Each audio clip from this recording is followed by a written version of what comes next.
I'm Andrea. So I'll talk to you about my elective, which I did in plastic surgery at Great Ormond Street Hospital. So, yeah, we can all see that, perfect. So I'm going to talk to you. I'm going to split in three things. Firstly, about my surgical experience, then a bit about teaching, a bit about research, and then I'll end with an event that had a big impact on me, but also the rest of the team as well. So throughout my time yeah, you can all see that, perfect. I was able to see varied specialties of plastic surgery. So my supervisor was an ear reconstruction specialist, so I saw quite a lot of that. But I also went into craniofacial surgery, hand surgery, cleft lip and palate, spina bifida, and I was also able to go into other theatres and see things like general surgery and urology, etc. So in my time there, I integrated into the team, and I was taught suturing techniques. I was able to scrub in as well, and sometimes practice those. And I was quizzed a lot on my anatomy, especially the anatomy of the head. So I always remember this mnemonic of the layers of the scalp. So S for skin, C for connective tissue, A for aponeurosis, loose areolar tissue, and the periosteum. Yeah, that's ingrained in me forever. But a little bit more about what I did on a weekly basis. So every week my supervisor would do 2 surgeries on ear reconstruction. And I wanted to play this little video just for about 40 seconds, just because it explains it quite well. I don't know if it'll work. If not, I'll have to explain it. We'll see. And am I able to move this? My name is Neil Bulstrode. So he's just going to explain a bit about what the ear reconstruction surgery is. He does it really well, so I'll let him do that. I make the outside of the ear, and I do that by taking cartilage from their chest. I then carve a framework in the shape of their other ear, rebuild the edge of the chest wall at the same time, and then I place the framework from that first operation in the pocket under the skin, and then we suck the skin down so it conforms to the contours of the framework. The patients spend a few days in hospital with little suction drains, which are then removed before they go home. And then 6 months later, we do a second operation where I make the gap behind the ear, the little skin graft, and then they go through a phase of splinting their old ear. The scarring can be quite strong these days. Yeah, so that was a really good explanation, I think, of what we did on a weekly basis. And it was such an amazing surgery, obviously so beautiful. You're literally carving an ear out of cartilage. And us medical students, we got the opportunity to help a little bit with that. So with the extra bits of cartilage, we would chop that up, we used to say like garlic, and we would sew up a little mesh pocket, and we would fill that with the cartilage. And then that would go back into the chest wall to fill up one of the ribs. So that was quite fun to get us involved as well in just such a beautiful surgery. And it made such a big impact to these kids, you know, just from wearing glasses to just a normal life, feeling confident at school and things like that. So it was a really good experience. I want to talk a little bit more about research as well. So I was really keen to get involved in some research before I went to GOSH. So as soon as I got there, even before I was emailing people, and it was really difficult. A lot of people said no to me, and it wasn't until a few weeks in that someone introduced me to one of the craniofacial surgeons, and then they put me in contact with their team and got involved. They got me involved in one of their projects. So they showed me how to use this program called Cranium Pi, and it's the thing on the left here. So we used 3D images, and what I did was I calculated the head circumference because, so craniosynostosis is the condition where, I'm sure we all know, but the sutures fuse too early in life, so leading to different shapes of head. So they would open that up with several surgical techniques. And I was then seeing what the hair circumference was before and after the surgery, and we wanted to see what the volume was and compare this with what is normal for a child that age. And then through that as well, I got introduced to another surgeon who got me involved in another project, just looking at different surgical techniques and things like that.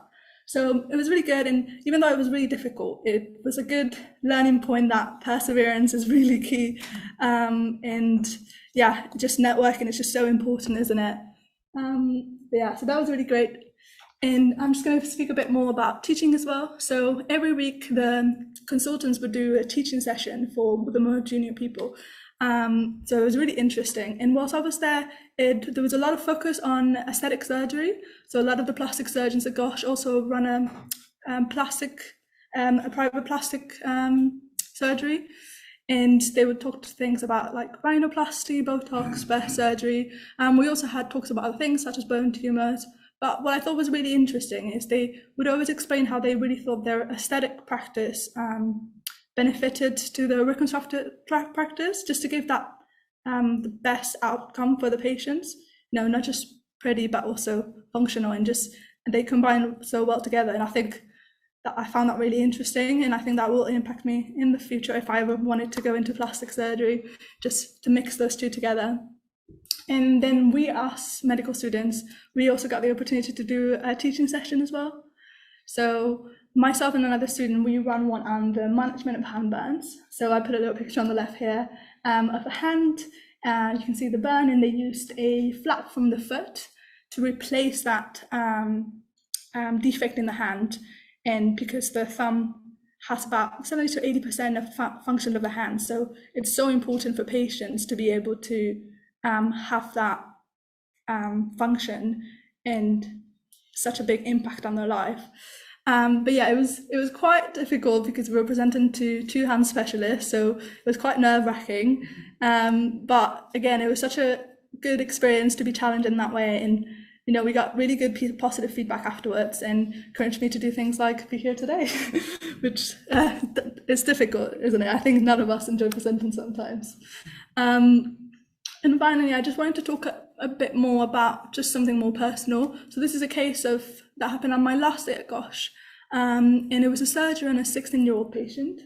So it was an elective surgery, and she was having a scar review. So she had a piercing in her left ear, and this got infected, and she had a small scar. And so the surgery was basically to remove that scar and to just do a little skin, forgot the word, but you all know what I mean. So it was just, yeah, it was difficult surgery because obviously you're removing a scar but adding a surgery that gives a scar. So it was quite technical, and it was a really beautiful surgery in terms of technique. So everything went well, and then we went to tell the patient's parents that everything had gone well. And as soon as we came out, we were unfortunately told that the patient had gone into cardiac arrest. And this was my first cardiac arrest, so we obviously rushed back to theatres, and the CPR was successful, but the next day the patient's pupils were unresponsive, and sadly she died 2 days later. Yeah, the whole team was obviously devastated, and it's not something that you'd expect from this kind of surgery. I think what really had an impact on me is just how important it is to talk to patients about the side effects and any potential risk of surgery or any medical procedures, really, no matter how low we think that risk is, just how important it is to communicate that and always take that into account. So that's why I wanted to talk a little bit about that as well. I think that really had an impact on me as well for the future. So overall, it was a really good experience. So I was challenged daily, but I also had so much fun. Obviously, as you can see, I made so many friends, and that's the team on the right-hand side. And yeah, it was just a really good, positive experience. Thank you so much.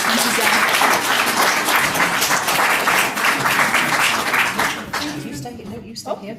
I'm going to have a few questions here, but that was a really interesting talk, and also you learnt by so much, not only non-medical networking, which you got where you wanted to, which I think is going to be a vital experience for you for the rest of your life, but also how you do feel, and all the way through, and I certainly was thinking of my career, sort of thinking, do you really want that operation? Is it really, there are risks to everything, and so well done. But now, open the house for any questions.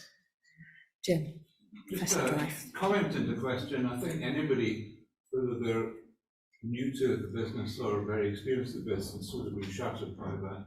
Right, Yeah. and the sort of counselling that the experienced people need when something like that happens is something we've only just started to recognise. So I'm glad that it didn't affect you too adversely.